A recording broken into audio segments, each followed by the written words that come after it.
I know it's only 1 week, but we're giving out pink slips. They got a GoFundMe to fire Mike McDaniel in Miami. We're going to fire him here too in just a second here on Locked On NFL. The barbershop is open and Tony Wiggins has a chair for you. He's ready with some real NFL talk. The local experts of Locked On bring their expertise, and Wiggy is ready with his clippers and shears. Sit down and enjoy. The new Locked On NFL starts now. Locked On Podcast Network. Your team every day. It is your team every day here on Locked On NFL. We thank you for making us your first listen, and shout out to the everydayers for joining us. I am Tony Wiggins, the host of the Locked On NFL Barbershop Edition. And that is my man, David Harrison from Locked On Commanders. He's always here with me on Hump Day. Both credentialed members of the NFL media for a long, long time. And we're here to give you all of the news from around the NFL with the help of local experts who have their finger on the pulse of each team. We want to make sure that we allow you to and let you know that over on Amazon Music, you can get Locked On NFL over on Amazon Music ad-free. So make sure you check that out also. Also, today's show is sponsored and brought to you by FanDuel. Right now, new customers can bet $5, just $5. And if your bet wins, you'll get $300 in bonus bets to use across the app. Let me give you a roadmap to where we're going to end up before I tell you where we're going to start. The 49ers probably need a reboot. One of the best coaches in the league might find himself on the outside looking in. Brian Daboll looked bad on the sideline arguing with Malik Neighbors, but he also looked bad for something that happened in Indy, and we'll discuss that. But first and foremost, we are going to talk about Mike McDaniel getting his pink slip. I think he's going to be the first. If it doesn't happen first, it's going to be the first one that you know is going to happen, that he is going to get fired as coach of the Miami Dolphins. Dave, I don't know if you had a chance to peek, but Miami looked putrid on Sunday in Indy. I did. And you hate to see it, man, because Mike McDaniel might be one of my favorite dudes in the NFL. You know what I mean? Mm-hmm. Yeah, he's the kind of guy that I remember covering joint practices, Buccaneers, Dolphins, and training camp. And I literally showed up early just so that I could be there in time to watch his press conference. I'm not even covering him. I'm not writing a story based on anything he said. Had the opportunity as he's riding up on the golf cart, just kind of chop it up with him for 10 seconds, literally. You know what I mean? I don't want to sound like we're hanging out in the social club or nothing like that. Nothing crazy, but he's just a straight up dude, man. You know what I mean? And what you love in this world is to see good people. And I know he's got a backstory. I know he's been through some things, but he's overcome some things. You know what I mean? And you just like seeing good people succeed. And as far as I can tell, again, we're not best friends or nothing crazy, but as far as I can tell, he's a good human being. But the bottom line is, man, every single year there's 31 losers in the National Football League. Yep. And the more you lose and the worse you lose or the harder you lose, the more likely you are to stop getting opportunities to win. And Mike is already a guy, that I've talked to some people in Miami over the last 2 or 3 years, to be honest with you. And he's been losing, at least public support, a little bit here, a little bit there, a little bit here, a little bit there. This game was particularly ugly. I don't know, brother. I mean, look, it's only one game, but I don't know how much better Miami can really come from this. And I'm not the kind of, this. I'm not the kind of guy to say that after one game, but that is legitimately how I feel about this Miami Dolphins team. I feel the same way, and it's easy for me to do it. I don't like firing people either, but I like to take it back to the barbershop. My grandmother was probably my favorite person to ever walk this earth, but I don't want to cut my hair. I don't think she'd do a good job of it, right? So you can be the nicest person all you want. Chris Perkins with the Sun Sentinel down in Miami posted something on social media. Some dude named Kyle Sullivan sponsored a GoFundMe to have a banner that says "Fire Greer, Fire McDaniel." His goal was $900. He went over it by $5. He got $955. So we'll wait and see if that is going to be a part of it. There's something Kyle Krabs is going to say here, though, that really made me want to do this. Check this out. Kyle Krabs from Locked On Dolphins. Miami Dolphins fell to the Indianapolis Colts in Week 1 by a final score of 33-8 in a result that should have a lot of Dolphins fans asking, a lot of hard questions. The Dolphins said all the right things this offseason, but as far as total buy-in and communication and leadership and healthy changes, you didn't really see a whole lot of any of that in week one. Dolphins stumbled out the blocks, were anemic on offense facing Lou Anarumo's defense. And the discouraging thing is Tua Tagovailoa said after the game that the Colts really didn't run a whole lot of things that the Dolphins didn't expect. It was simply the execution element of it. Bradley Chubb, another one of the team captains, saying after the game that the Dolphins were making their own stuff up and not playing team football. This is the kind of stuff that Mike McDaniel can ill afford if he's going to survive the 2025 offseason, and that seat is certainly getting a lot hotter after week one. It's only 1 week, but it's opening week. You can't be flat. You can't be out there doing your own thing. Yep. You can't be looking undisciplined.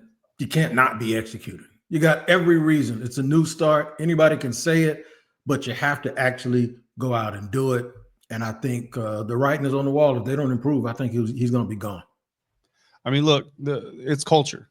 That's what you're talking about. It's culture. When you have a team out there doing their own thing, not doing what they're coached to do, not doing what they're schemed to do, all this other stuff. Like, we have this conversation all the time, and you can have conversations where it's like, that DB is playing quarters coverage and broke off his deep zone to bite on an underneath route. The coaches didn't tell him to do that. He's doing that on his own. It's not the coach's fault. Mm-hmm. Okay. But the coach is responsible. The coaches are responsible for creating a culture that inspires and motivates those players to do what they're told. Give them the why, give them the purpose behind what they're supposed to do, and believe in it. Because when a player believes that they're supposed to be doing what they're supposed to be doing, they do it. The reason a player, and I'm not even using a specific play here, but what I'm saying is the reason a player plays off script or out of assignment or whatever is because they think they know better, right? Chris Jones of the Kansas City Chiefs didn't dive inside on that critical play against Justin Herbert because his coaches told him to. He did it because he thought, I'm Chris Jones. I know better. I know what I need to do to make this play. So that's what I'm going to go do. And the good news about that culture is he had a teammate on the field saying, hey, dude, I don't care how many All-Pro, how many Pro Bowl, how many dollars you got on your paycheck. That was a dumb move, and I'm going to hold you accountable for it right now in the moment. The problem in Miami is there's no accountability because you mentioned Perk. He's one of the guys that I talked to in Miami as well. Very smart individual. One of the first ones to raise a red flag on this Mike McDaniel era being problematic for the Miami Dolphins. I'm here to tell you right now, guys, he did it about 3 years ago. Yeah. So the rest of us are just catching up to Perk. So we need to give Perk his due respect. Yeah, it's a culture problem, and this staff has been here too long. This head coach has been there too long. This team has been together way too long to be having this kind of a culture problem. That's why I say, like, it's only 1 week. And what I mean when I say I don't know if they can come back from this, they might win week 2. They could win 8 games this year. But if this is your culture in Miami, you're never going to get over the hump, because that kind of a culture where players don't feel the need to play within the game plan. Tua probably thought, I'm protecting my coaches and protecting my teammates by saying the Colts didn't do anything special. Brother, the fact that you got whooped the way you did and the Colts did nothing special is not a flex. No. It would be much more advantageous for you to go out there and say, nah, guys, we were not prepared. We thought we were, but we were not prepared. Last thing I'll say before I kick it back over to you, I know I said a lot already. Mike McDaniel, offensive guru, X's and O's, genius. 8 points. No drives against the Indianapolis Colts defense, led by a guy who just got fired by the Cincinnati Bengals, who had one of the worst defenses in the NFL. 0 drives of double-digit plays in the entire game. You cannot do that. Then your defense is just out there doing whatever the heck they want to do on the other side of the ball. This culture is cooked. Regardless of when the Miami Dolphins realize it and pull the plug, the culture is cooked. Mike McDaniel, go back to being offensive coordinator. Maybe you get a second chance in 5, 6, 7 years, but go back to doing what you do best. Coordinate, create, call plays. You'll be successful. But Miami, it's time to reset. It is time to reset. I'm glad we got to that part of it. It is time to reset. We actually have 3. We have 3 other people that I'm on, well, even 4 that I'm planning on looking at right now today that's running a close race behind Mike McDaniel. I'll tell you who those guys are in just a second here on Locked On NFL.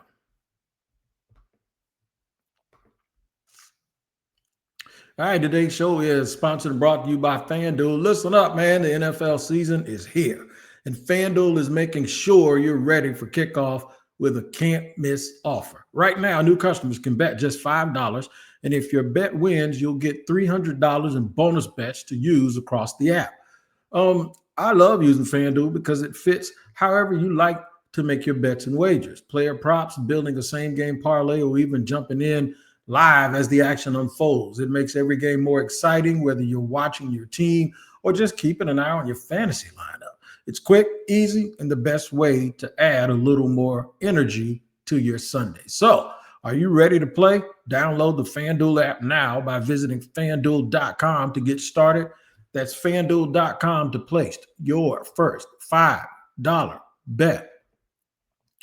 And today's show is brought to you by Supply House. When the opening whistle blows on a new repair, get your crew moving forward with Supply House. Order today and see parts on your doorstep tomorrow. Over 280,000 plumbing, HVAC, and electrical items from the most trusted brands in the business. Their real-time inventory and honest lead times keep you from punting projects, while their industry-leading customer service always has your blind side covered. Need parts for a project? Supply House has next day delivery. You talk about a game changer. The part finder tools and 3D schematics can save you hours on jobs where every detail matters. Join the free Trade Master program today and score serious perks like priority shipping, lower prices, and a dedicated support line. Visit supplyhouse.com to sign up for free and use the code SHNFL5 for 5% off your order. That's supplyhouse.com. Real people, real service. Kicking along with my main man, David Harrison of Locked On Commanders. You can find him each and every day on Locked On Commanders, giving you the best coverage you can ever even ask for. We try to make fans smarter around here. This is in rap music. See, I always bring that up because Dave knows his history. You know what I'm saying? And we can drop on the ones and twos for you. This is a double entendre, right? So it's something that has two meanings. Brian Daboll arguing on the sideline with Malik Neighbors can be viewed as he's lost control of the team. I say happens all the time. The camera just caught it. But I think an even bigger sin is for the second year in a row, even if it's just for 1 week, somebody that they cast off scored on every single drive as a quarterback against the Miami Dolphins. That's Daniel Jones, right? And that's the last thing you need after letting go Saquon Barkley. He wins the Super Bowl and the MVP. And now Daniel Jones, even if it's just for a week, look really, really good, while the quarterback in New York, Russell Wilson, looked just like Daniel Jones did last year. I think that's a huge indictment. Listen to Patricia Traynor talk about what happened in New York. New York Giants head coach Brian Daboll has decided to stick with quarterback Russell Wilson for the team's Week 2 game at Dallas. Daboll, who after the Giants' disappointing 21-6 loss to the Washington Commanders left the door ajar for a possible change, told reporters on Monday that the reason he did so was that he didn't want to make any snap decisions given how emotions were still running high after the game. He also reiterated that the loss, and in particular the sluggish offensive performance, was not all on Wilson, whom he said made good decisions throughout. Daboll also said that the offensive line, which was a major problem in the loss, would not be undergoing any planned changes ahead of the Week 2 game against Dallas. Dave, you had a front row seat. What did you see with the New York team? Did they look any better than they did last year? No, and they should have. And Brian Daboll's 100% right. Like, the sluggish offense and the lackluster performance is not on Russell Wilson. And Russell Wilson made a lot of smart throws on Sunday. He made one dumb throw. He just threw a prayer that Quan Martin came down for, and the referees, called a little bit of a head slap by Bobby Wagner and gave it back to them, which, is a totally different discussion. But Russell Wilson, I'll tell you right now, the amount of duress that quarterback was under the entirety of the game, he should have thrown 3 interceptions, because most quarterbacks in his position just start throwing it up. They just start throwing prayers because they say, you know what, you're not going to put me in the hospital, bro. I'll throw this football all day long. And they should have got picked off like 3 different times. So I give credit to Russell Wilson. And I'll tell you right now, if I'm John Mara, you're never going to see Jackson Dart. You're not going to see Jackson Dart at all in 2025. You're not going to see Jackson Dart run a single play called by Brian Daboll or Mike Kafka. And you're not going to see Jackson Dart play behind any ragtag offensive line put together by Joe Schoen, because I'm going to step in as an owner. And Wig, you know, I'm not an ownership intrusion kind of guy. I'm going to step in and say, you are not putting my young quarterback behind this trash, behind this garbage. I'm not talking about the people. I'm talking about the product. Let's be clear. Wig, the New York Giants have had a trash offensive line since before they drafted Evan Neal in the first round of the 2022 NFL draft. Including that draft, in the last 4 years, they've drafted 4 offensive linemen. Evan Neal, John Michael Schmitz are the only 2 that have been selected with premium picks. Daniel Jones is not a great quarterback. I'll give you that. Russell Wilson today is not a great quarterback. I'll give you that. But there's not a quarterback alive that could succeed playing behind the offensive line that they're playing behind. And what do you do with the number 3 overall pick? You go spend it on a pass rusher named Abdul Carter out of Penn State, who played all of 38 snaps in his week 1 debut. Not because Abdul Carter is not talented, not because Abdul Carter shouldn't have been a number 3 overall pick or a top 5 pick in the NFL draft, but because the New York Giants got more pass rushers than anything else on their entire roster. Yep. And they don't have enough snaps to give to all those pass rushers. And what did the Washington Commanders do against those pass rushers? They ran the ball down their throats, because you know what? You got Sexy Dexy. But guess what? Sexy Dexy can only eat up 1 lane. And those pass rushers are not run stoppers. So all of them other gaps that Dexter Lawrence is not in, the Washington Commanders ran through them and around them all day long. 200-plus yards of rushing, and it wasn't all Jaden Daniels. You got a 7th-round rookie out there ripping off 8.2 yards per carry against your defensive front. Why? Because this is what Joe Schoen does. Joe Schoen, I said this last year, Wig. Joe Schoen should have been fired. Little fun, not fun, but a little bit of a little behind the curtain. I almost hit Joe Schoen with my car in Indianapolis. That's a long story. Don't worry about it. But I didn't. But as I'm driving down the road, I said to my wife, and listen, this is a complete joke. Do not take it serious. But I said to my wife, I was like, man, if Giants fans knew what I just did, they'd be mad at me. They'd be mad at me right now for hitting my brakes. By the way, it would have been his fault. I'm just putting that out there. It would have been his fault. Okay. You have no business being a New York Giant. Look, I get best player available, but best player available and your top need, marry. The New England Patriots took an offensive lineman the very next pick after you. Why? Because they want to protect their young franchise quarterback. And you're out here spending a 5th-round pick. Wig, they had 2 first-rounders, a 3rd-rounder, a 4th-rounder. They spent a 5th-round pick on an offensive lineman. That's when they first went to the trenches. You are never going to win when you're bad in the trenches. The New York Giants are bad in the trenches. You got to get to 3rd and 8 before Brian Robinson, Abdul Carter, Kayvon Thibodeau, all them guys can eat as pass rushers. When you're in 3rd and 1, 3rd and 2, your pass rushers are never going to get to eat. It doesn't matter. Joe Schoen needs to be fired. And I'm sorry, but Brian Dable arguing on the sideline with your second-year receiver, to me, it speaks to culture again, because Malik Neighbors thinks that that's okay. Malik Neighbors says, I'm going to do this. They're not dumb. They know the cameras are there. I was down, like you said, looking at the stadium. There's a big old Fox camera crane with a camera on it pointed right at them while he's doing this thing. Mm-hmm. This entire thing, again, needs to be reset. And the next GM needs to take at least 2 of these pass rushers and trade them to either go get some offensive linemen or go get some draft picks to draft offensive linemen. We don't even have to go to New England. We can just go down the street. Armand Membo played the Pittsburgh Steelers and T.J. Watt the other day, and you didn't even know T.J. Watt was in the game. We can just do it like that. I think that was number 6. He was the 6th player pick. So trade back, get more picks, get a good lineman. I mean, bro. Yeah, man. Yeah. All right, this one we're going to go real quick because this was not this coach's fault. But I'm going to Cleveland. Cleveland's terrible, right? But they played really, really hard the other day. The thing is, ownership doesn't fire themselves. Kevin Stefanski, man, might be making lemonade with a bag of onions. Listen to my man, Spencer German. So if you were looking for reasons to follow the team and be excited, I think they gave you some of those yesterday, and it's just unfortunate that it was all overshadowed in a heartbreaking loss, another heartbreaking loss for a team that always seems to find ways to, just stab you in the gut, like crush your soul. And then they find the most unique ways to do it. When you think you've seen it all, they come up with something else. But It's there was good stuff in that game that should garner fans' attention for the 16 games that remain starting obviously next. Yeah, man, they played well. They played hard, but he just doesn't have a lot. He's been hamstrung by the contract of Deshaun Watson, and I just think that's another reboot situation waiting to happen.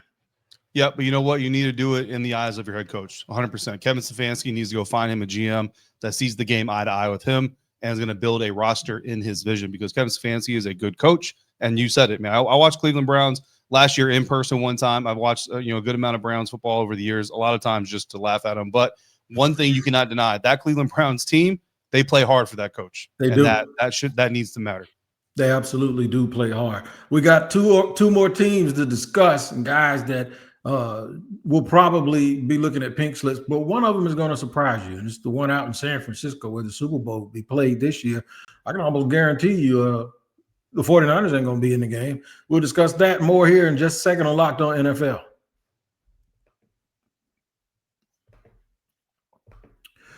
All right, Mazda crafts cars for those who do more than simply move. Mazda delivers confidence with every ride.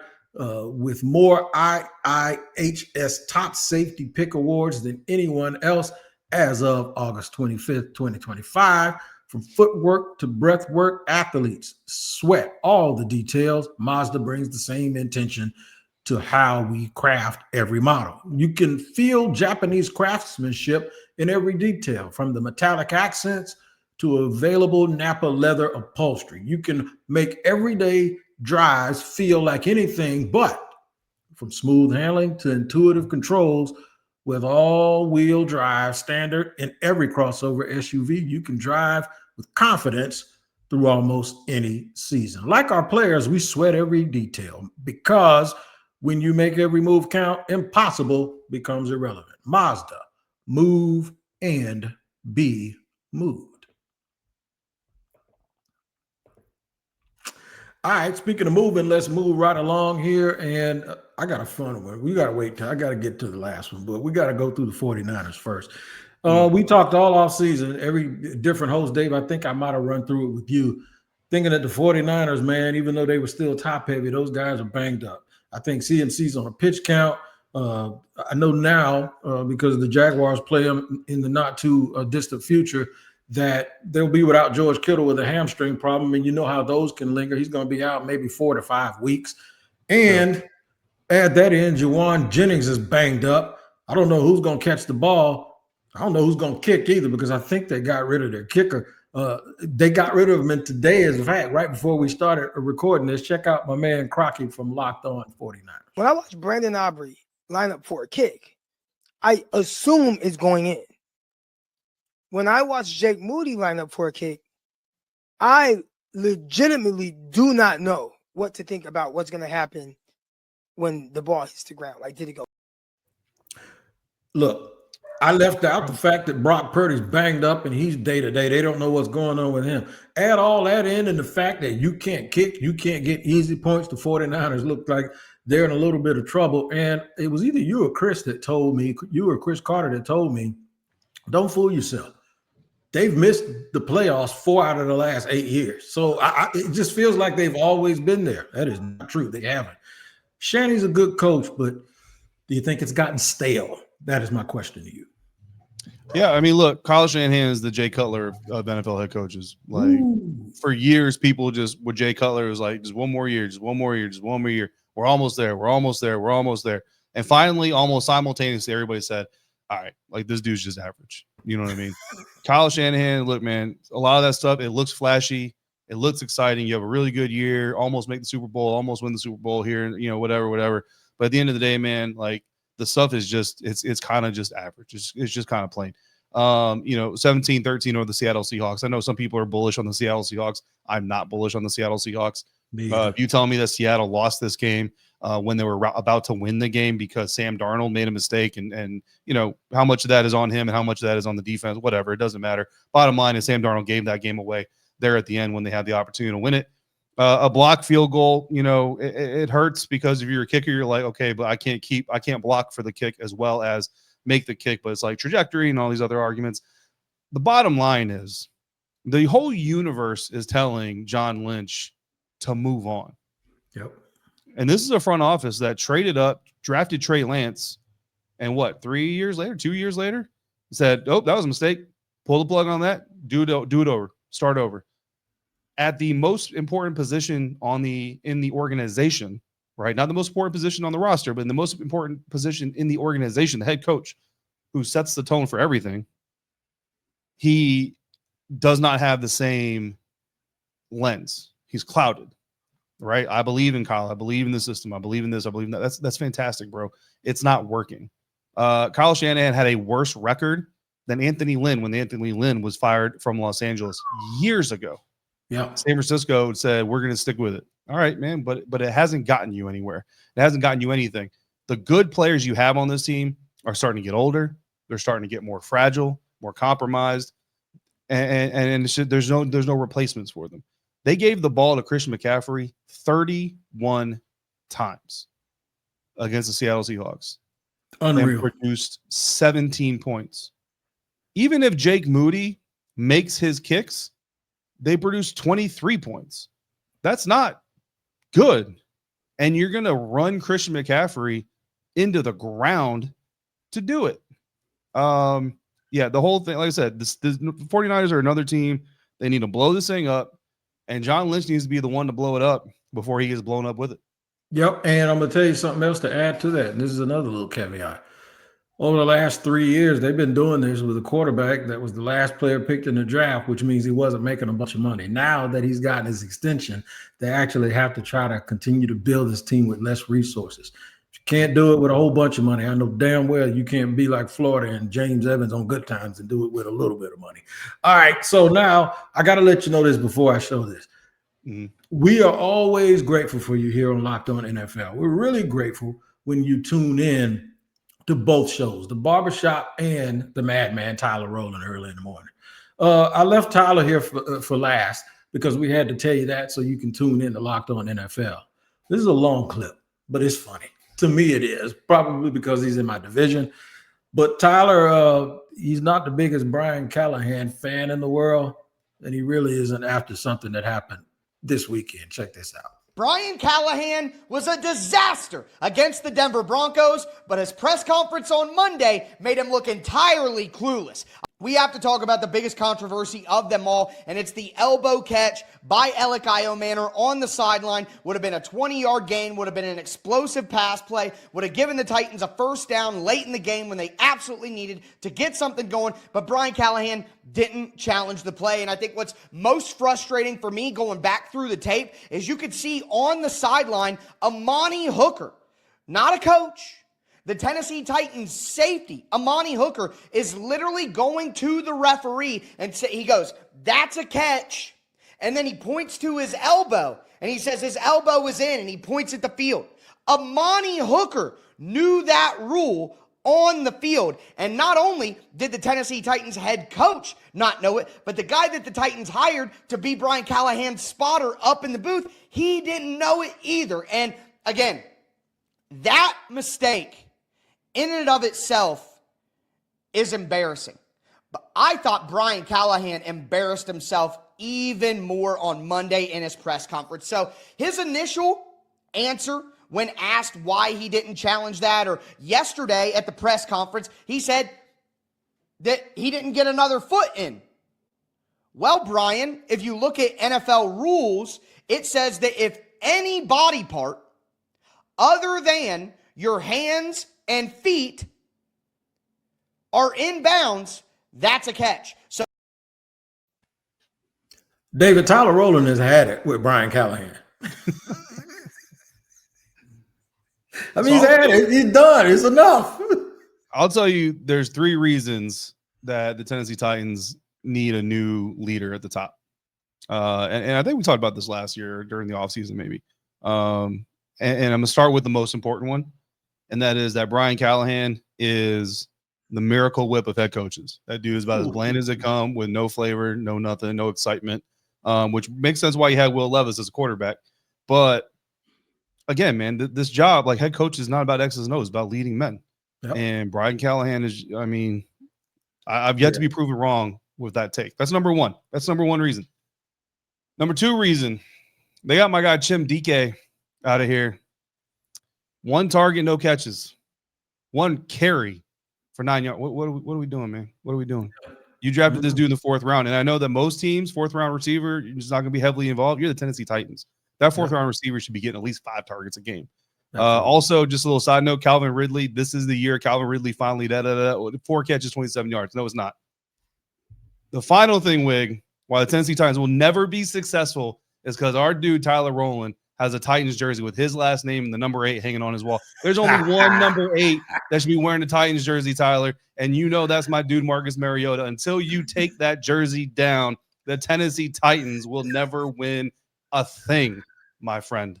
That's it. There it is, my man David, man. Y'all can check Tyler out early in the morning. The Madman will give you the Locked On NFL AM show. Also, if you're on a plane, if you ain't doing nothing, if you're laying in the bed at night and can't play the podcast, you can check out the Locked On NFL newsletter at lockedonpodcasts.com/newsletter. Lots of good information in there. It's good information on this show too. But we've been here for 31 minutes, so it's time for us to go. You ain't got to go home, but you got to get the heck out of here. You know, we've all heard that before. David Harrison is going to stay busy, going on the road this week, I believe, again, to Green Bay, if I'm not mistaken. Oh, yeah. Let's go. Thursday night. Yeah, man. Always busy, always busy. But I like on his behalf, over on Locked On Commanders, and my behalf, to let you know that these 31 and a half, 32 minutes that you spend with us each and every day, we value your time, and we hope we give you a reason to come back. Thank you very much for joining us. We'll see you next time.